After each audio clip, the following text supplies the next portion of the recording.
기도하겠습니다. 좋으신 아버지 하나님, 오늘도 이 아침에 시간을 허락하여 주시고 또 우리를 향하여 말씀을 허락하여 주시니 감사를 드립니다. 오늘도 우리에게 주신 이 말씀 붙들고 좌로나 우로나 치우치지 않게 하여 주시고 하나님께서 기뻐하는 삶을 선택하며 살아갈 수 있는 용기와 지혜를 허락하여 주옵소서. 다시 한번 하나님의 의로우심과 공평을 생각하게 하여 주시고 우리에게 주어진 이 삶의 자리에서 하나님의 선한 뜻을 붙들고 살아가는 저희들이 될 수 있도록 도와주시옵소서.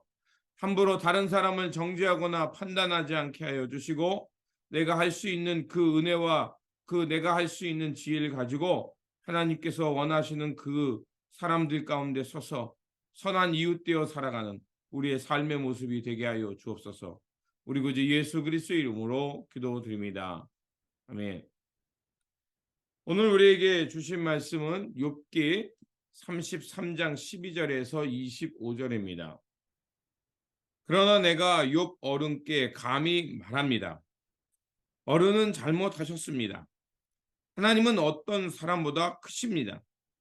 그런데 어찌하여 어른께서는 하나님께 불평을 하면서 대드시는 겁니까? 어른께서는 하나님은 모든 불평에 일일이 대답을 하지 않으신다고 해서 하나님께 원망을 할 수 있습니까? 사실은 하나님이 말씀을 하시고 또 하신다고 하더라도 사람이 그 말씀에 주의를 기울이지 못할 뿐입니다.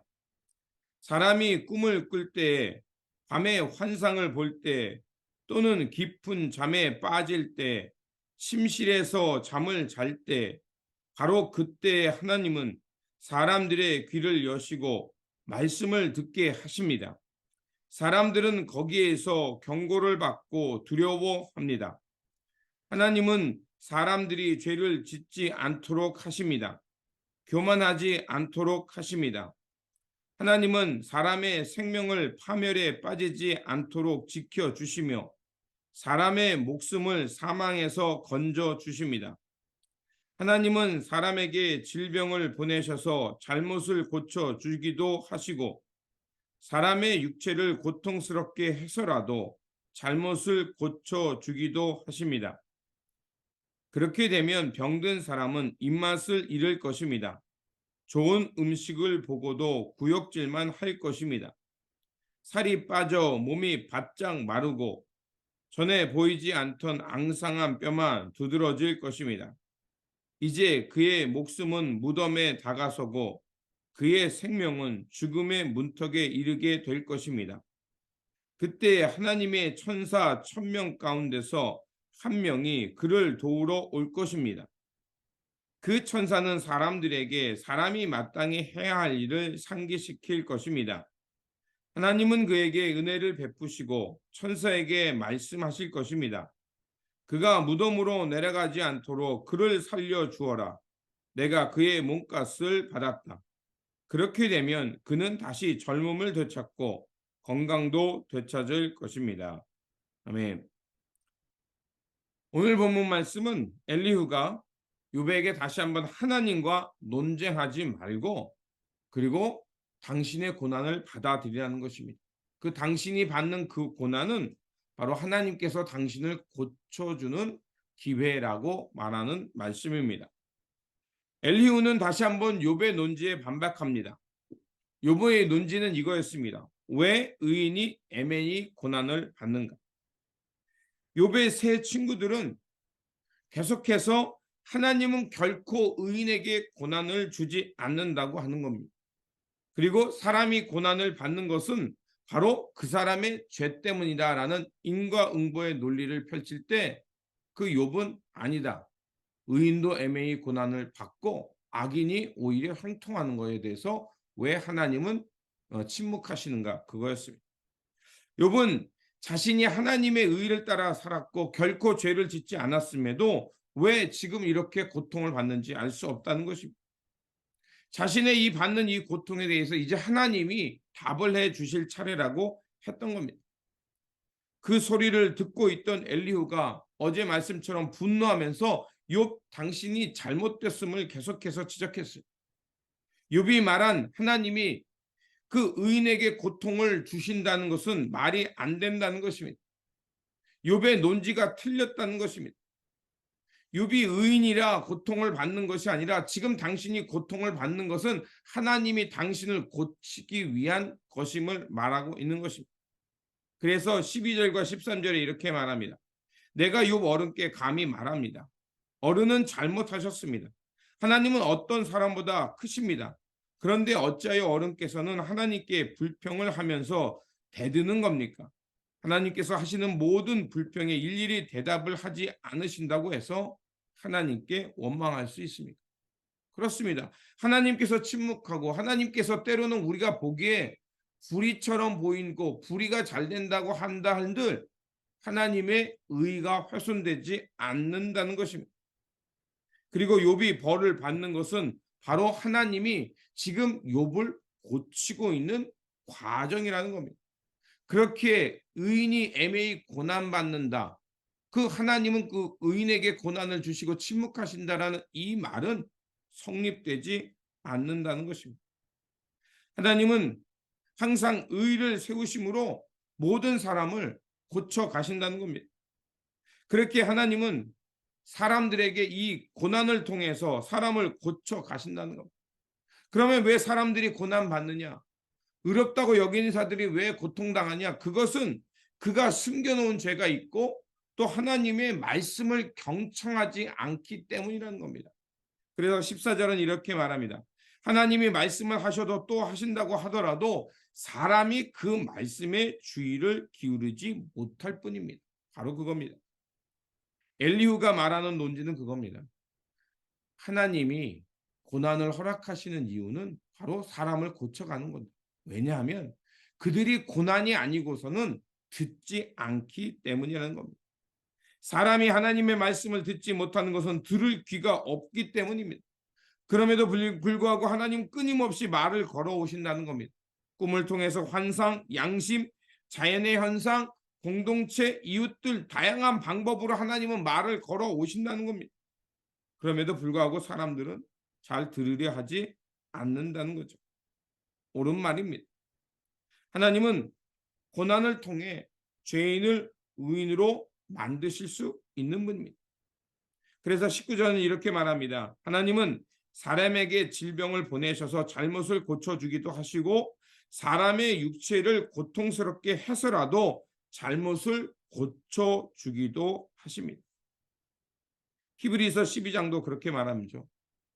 사랑하는 사람에게 하나님이 징계를 허락하신다. 시험을 주신다는 거죠.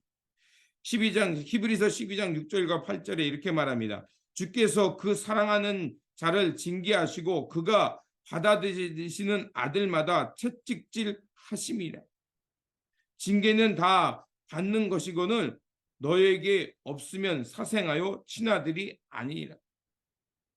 바로 하나님은 때로는 고난을 우리에게 허락하신다는 거죠. 왜냐하면 우리를 사랑하시고 그 잘못에서 돌이키도록 하기 위해 그런 것을 말하는 겁니다. 바로 이스라엘 백성들 고대 전통 속의 지혜자들이 가지고 있던 시각이었습니다. 엘리후의 말은 고통의 유익을 말하는 겁니다.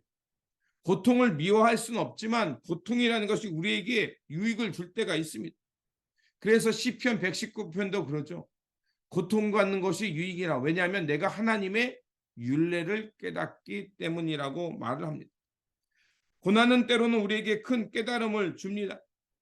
그래서 고통이 그대로 남아있으면 가시가 되지만 그러나 그 고난을 통해서 자신을 정화시키면 그 욥의 표현대로 정금 같은 믿음으로 나오게 되고 그 고난의 과정을 잘 승화시키면 다른 사람을 치유하는 도구가 되고 다른 사람의 아픔을 깊이 공감할 수 있는 은혜의 은총으로 귀한 보석으로 변화될 수 있습니다.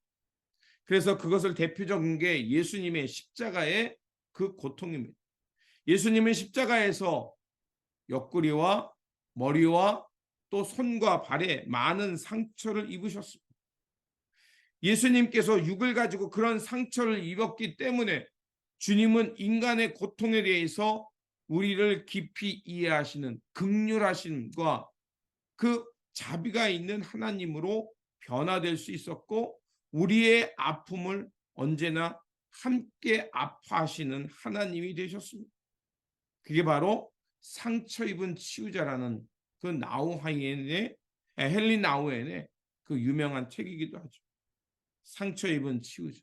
결국 주님께서 상흔을 입으심으로 바로 우리가 나음을 얻었을 뿐만 아니라 주님은 우리의 아픔을 똑같이 공감하실 수 있는 분, 우리의 아픔에 함께 자리에 내려오시는 분임을 말하고 있는 겁니다. 그렇습니다. 사람은 고난을 통해 하나님을 가까이 하는 법을 배우기도 합니다. 그리고 하나님은 그 고난의 과정 속에 우리를 버려두는 것이 아니라 찾아오셔서 우리를 구원하시고 함께 슬퍼하시면서 그 고난의 구렁텅이에서 우리를 건져 주십니다. 엘리후의 이 시각은 우리로 하여금 고난을 새롭게 바라보는 눈을 갖게 합니다. 그런데 문제가 있죠. 지금 이 고난의 유익을 누구에게 하고 있죠? 고난의 한가운데 있는 사람에게 하고 있습니다. 아무리 유익하고 좋은 말이라도 그 고난의 중심 가운데 있는 그에게 고난의 유익을 말하는 것은 오히려 아픔에 더 큰 아픔을 주는 겁니다.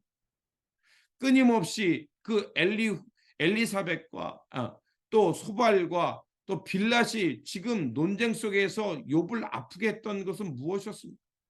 끊임없이 고통 속에 있는 사람에게 논쟁했던 겁니다. 하나님 앞에 뭐 침묵해라. 네가 죄인이다. 네가 죄를 인정해라. 하나님은 의로우시긴데 네가 말하는 것은 네가 틀렸다. 그러니 네가 지금 고난 받는 거는 네가 죄인임을 인정하라는 하나님의 심판이다. 이런 얘기만 했던 겁니다. 엘리후도 마찬가지입니다. 하나님의 의롭고 하나님의 정의롭고 하나님의 고통을 통해서 사람을 고치는 유익에 대해서 말하지만 지금 문제는 하나님이 지금 고통이 있는 그 욥에게 우리가 인간으로서는 헤아릴 수 없는 상황에 있음에도 불구하고 그에게 끊임없이 교훈을 주려고 했다는 겁니다. 이 엘리후의 잘못은 욥의 자리를 이해하지 못했던 겁니다. 욥의 자리에 내려가지 못했던 겁니다. 많은 사람들이 이렇게 말합니다. 고통받는 사람들에게 하나님의 뜻이 있어서 그런 고통을 내리는 거야 라고 말합니다. 그러면 이 생각과 이 말이 어디서 나왔는지 생각해 봐야 합니다. 내가 고통을 안 당하기 때문에 내가 의로운 사람이다? 아닙니다. 끊임없이 우리는 알아야 합니다. 내가 오늘 나도 그렇게 고통당할 수 있는데 왜 하나님이 그 고통에서 나를 구원하셨을까? 나에게 왜 저런 고통이 누구에게도 당할 수 있는 고난이 있는데 왜 나를 하나님이 평안으로 인도하셨을까?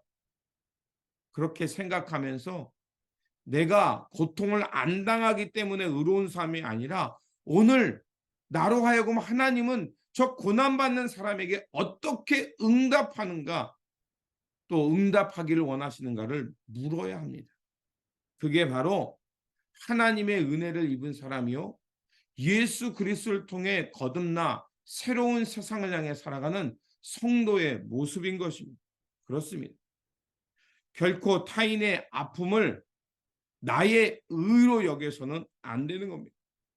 오히려 오늘 이 시대에 내가 하나님의 백성으로 저 고난받는 이들을 향해 무엇을 할 수 있는가를 고민해야 되며, 그들의 고통과 그들의 아픔을 절감하기 위해서, 또 그들의 멍에를 꺾기 위해 내가 할 수 있는 것이 무엇인지 하나님께 기도하는 사람이 되어야 될 줄 믿습니다. 그러므로 우리가 고난을 통해 하나님의 은혜와 지혜를 깨닫는 것 중요합니다.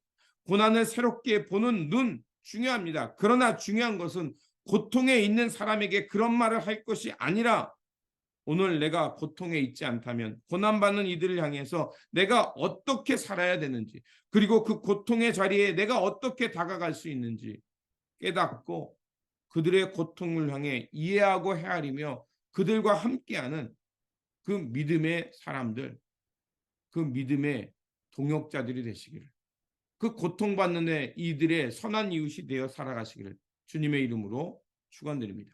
기도하겠습니다. 참 좋으신 하나님, 우리에게 말씀을 통하여 깨닫게 하여 주시고 하늘의 지혜를 얻게 하시니 감사를 드립니다.